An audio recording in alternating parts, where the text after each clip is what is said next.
Estimados amigos, bienvenidos a un programa más de Háblame Derecho, programa de la Barra Mexicana Colegio de Abogados.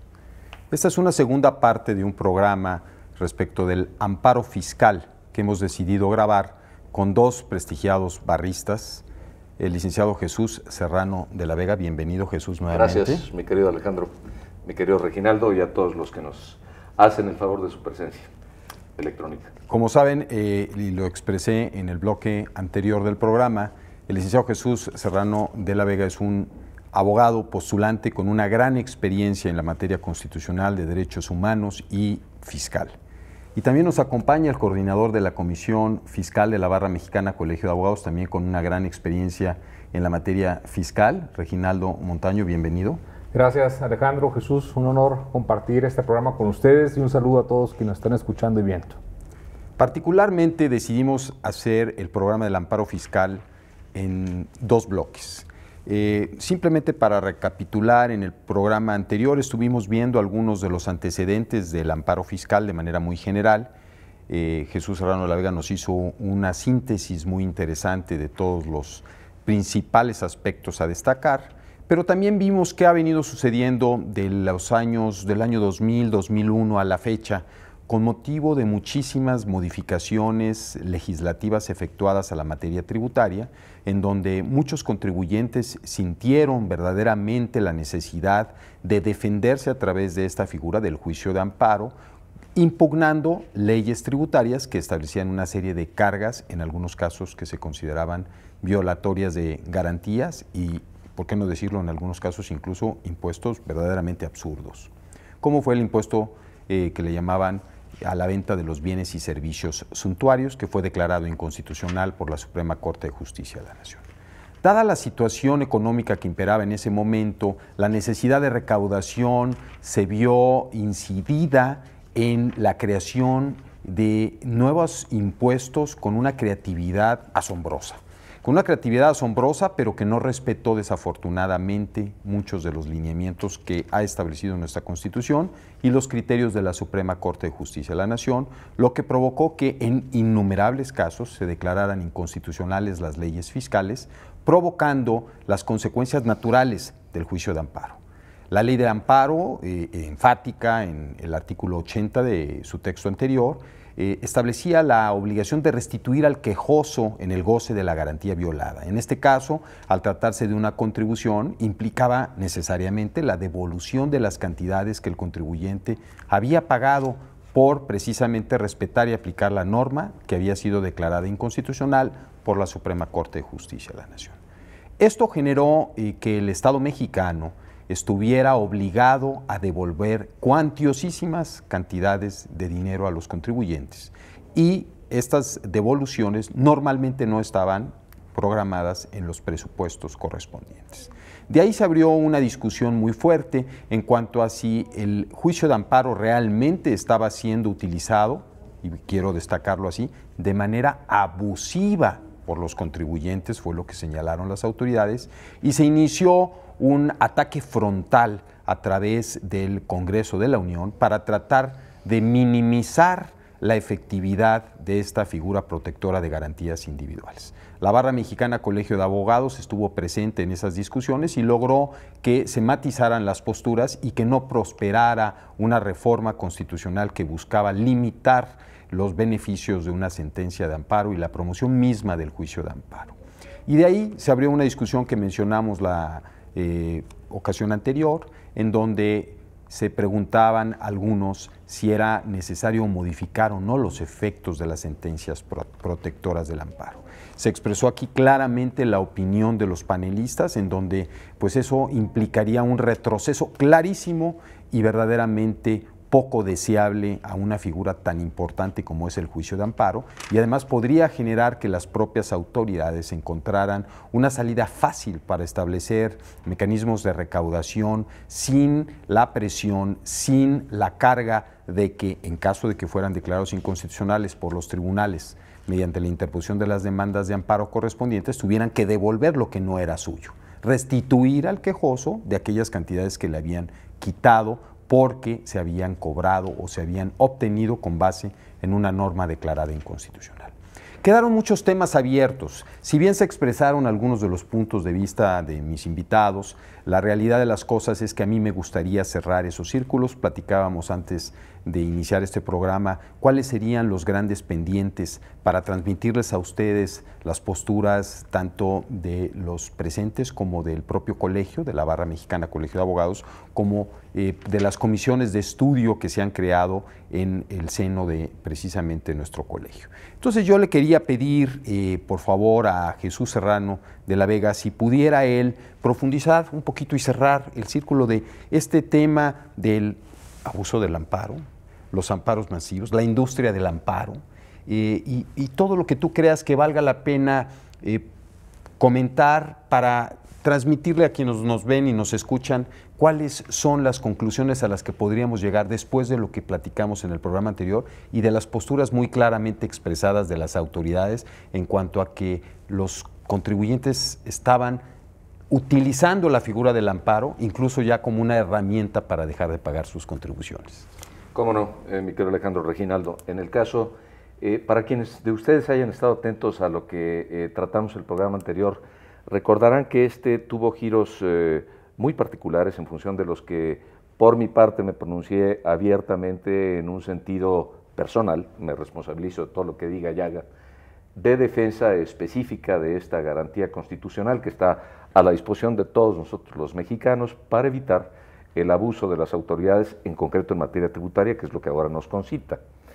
Me quedé callado, en consecuencia no hubo tiempo para ello,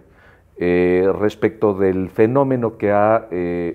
resultado de una gran cantidad de contribuyentes progresivamente utilizadores o dispositores en ejercicio del medio constitucional de que se trata para defenderse. Antes que otra cosa, quisiera, sin embargo, decir algo que me parece de elemental sentido común. Es cualquiera de las cosas que existen en la naturaleza y que se utilizan para lo que naturalmente han sido hechas, específicamente algo de lo que se usa o de lo que se abusa. Esto es fundamental hablarlo con todas sus letras porque de otra manera concretamente se generan falsos debates. Estoy convencido concretamente de que un instrumento de protección de la Constitución y de los derechos humanos de quienes en concreto son parte del pueblo de un país determinado, de una organización política, la que sea, no es susceptible de ser abusado en la medida en la que justo se utilice para lo que es.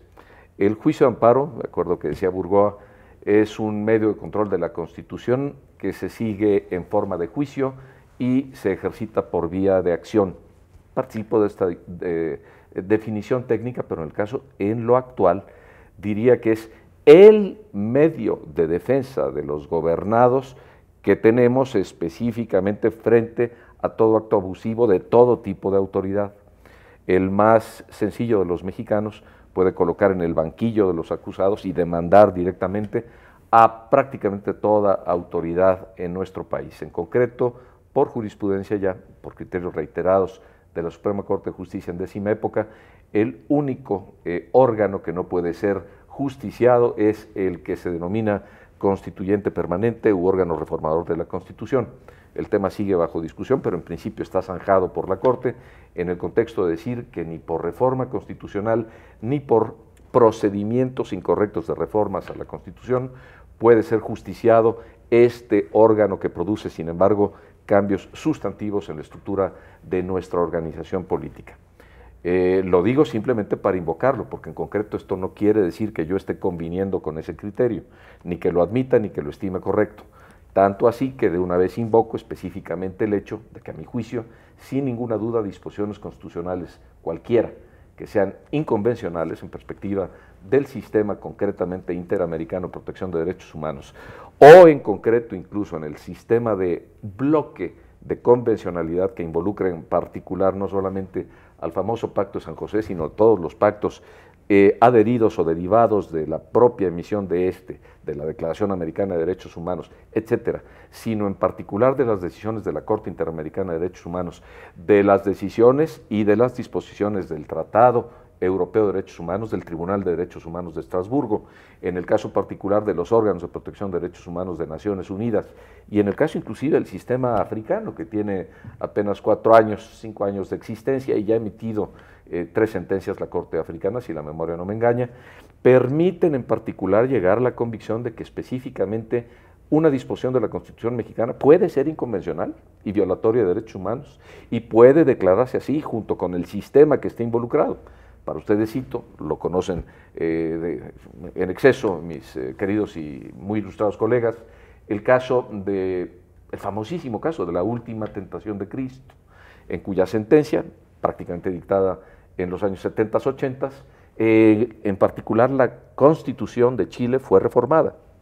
En el contexto, yo ya he hecho la investigación a este respecto, porque en alguna otra circunstancia se me dubitaba a propósito de estas aproximaciones, y he encontrado por lo menos 9 casos en que disposiciones constitucionales de los distintos países de la OEA, recordemos, son, si la memoria no me falla, 37 países, de los cuales en concreto partes de la Convención de la Organización de Estados Americanos son propiamente 33,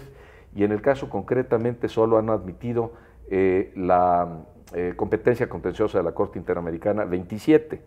Están excluidos tanto del pacto específico que permite la aplicación del Pacto de San José, valga la referencia repetitiva, Estados Unidos y Canadá. Esto es excepcionalmente importante, son nuestros principales socios comerciales. ¿Qué ocurre, sin embargo? Las cosas se usan para lo que están hechas. Cuando son utilizadas de conformidad con su naturaleza, para eso son, para eso sirven, para eso las creamos los humanos. Cuando las cosas específicamente no se utilizan para lo que naturalmente fueron pensadas y concretamente destinadas, puede decirse que de esas se abusa y en consecuencia esas degeneran, esas se demeritan, esas producen efectos diferentes. Podríamos y tendríamos que entrar a una causalidad y a una casualidad tal de puesta de ejemplos que no es el momento de tomar. En tratándose del juicio de amparo, es sensato que una autoridad gubernamental, a la que por supuesto materialmente nunca le va a gustar que sus actos, en función de los que imperativamente condicionan la esfera jurídica de aquellos a los que impacta, sean sujetos de crítica y de discusión, y menos en particular que se le traiga en presencia de un juez que es superior en la relación procesal correspondiente a la parte que dubita la constitucionalidad de lo que éste hizo para agredirlo, puedan determinarse inválidos o inútiles? Pues por supuesto que no, eso no ha de ser agradable absolutamente para nadie, pero en concreto de que materialmente existan, ese es el problema, esta es la realidad. Actos inconstitucionales múltiples en todas las esferas, de orden legislativo, de orden reglamentario, específicamente de orden judicial, de orden en particular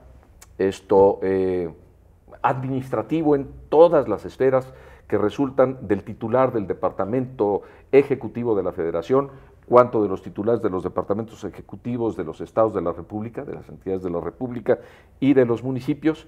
Existen miles, conforme estamos hablando se produce un número indeterminado de abusos de autoridad.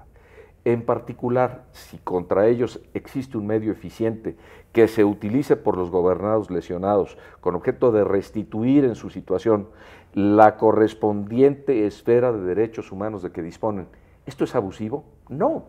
Lo que es abusivo es que se produzcan actos de autoridad que transgreden, que avasallan a los gobernados. Esa es la realidad de las cosas. Y decir por parte de quien detente el poder o de quien dispone del poder, porque nosotros los mexicanos lo hemos como pueblo, específicamente electo o nominado o permitido que ejerza esas responsabilidades, esas facultades, esa competencia, violente derechos de los gobernados, en concreto lo haga, eso sí, es lo abusivo. Entonces nosotros lo que tenemos para efectos de hablar razonablemente, postulo, es que plantear esto. Quienes abusan son los que utilizan excesiva, indebida, impropia, inadecuadamente el poder público y con ello laceran la esfera de jurídicos en la medida,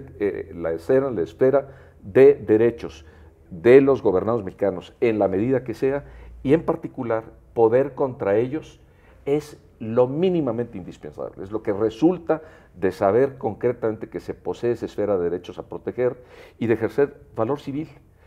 No sé si me he extendido inadecuadamente en esto, pero diría, la verdad de las cosas es otra, muy otra.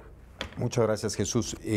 Tenemos que ir a un corte, pero me quedo con esa primera conclusión, que después podremos, antes de concluir el programa, regresar. No puede hablarse de un abuso del ejercicio de un derecho constitucional, que es el juicio de amparo. Si se utiliza conforme a sus naturales. Claro. Estamos en Háblame Derecho, programa de la Barra Mexicana Colegio de Abogados. Soy su amigo Alejandro Torres y vamos a un receso.